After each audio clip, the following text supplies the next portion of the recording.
Royal Wedding Security Warning, SAS Secret Operation for Meghan Markle and Harry's Big Day. An SAS hero and his wife played a central role in preparations for the royal wedding when they were ordered to act as Prince Harry and Meghan Markle in a secret run-through. Police and special forces mounted a no-holds-barred security rehearsal for next month's nuptials to be ready for terror attacks involving suicide bombers, vehicles or knives.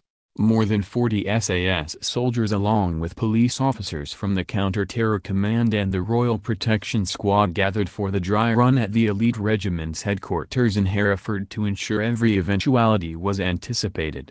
With the happy event just 3 weeks away, steps were taken to transform Crichton Hill Barracks, with a remote part of the former RAF base converted into a facsimile of Windsor High Street.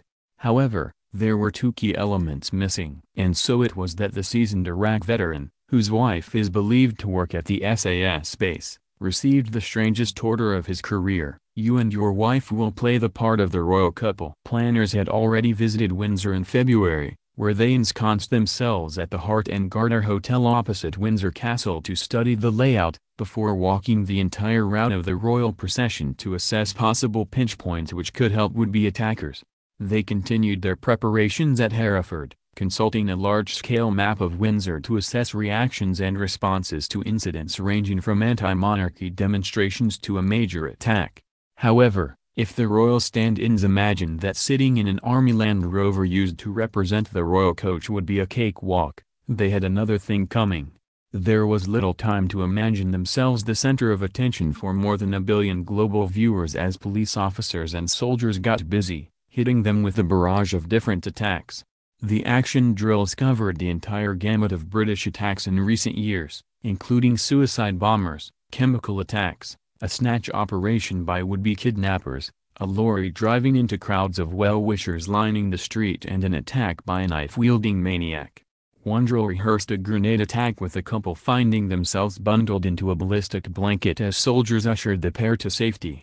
Senior police officers from the Counter-Terrorist Command and Thames Valley Police will take charge of the security operation on May 19. But if there is a major incident, control will be passed to special forces. The royal wedding is expected to cost more than £30 million. According to some experts, it will be viewed by more than 1.5 billion people around the world. The viewing figures are expected to beat William and Kate's wedding because of Ms. Markle's celebrity status. Last night, sources were at pains to point out that concerns did not end with ensuring that just Prince Harry and Ms. Markle remained safe from threat.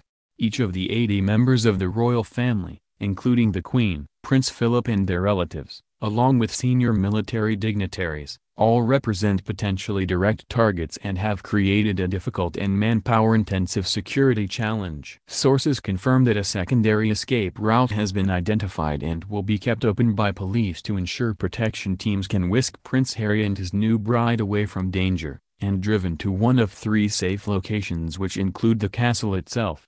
Other measures include undercover soldiers and plainclothes police officers mingling with crowds to identify threats, while others will observe the throng from rooftop vantage points.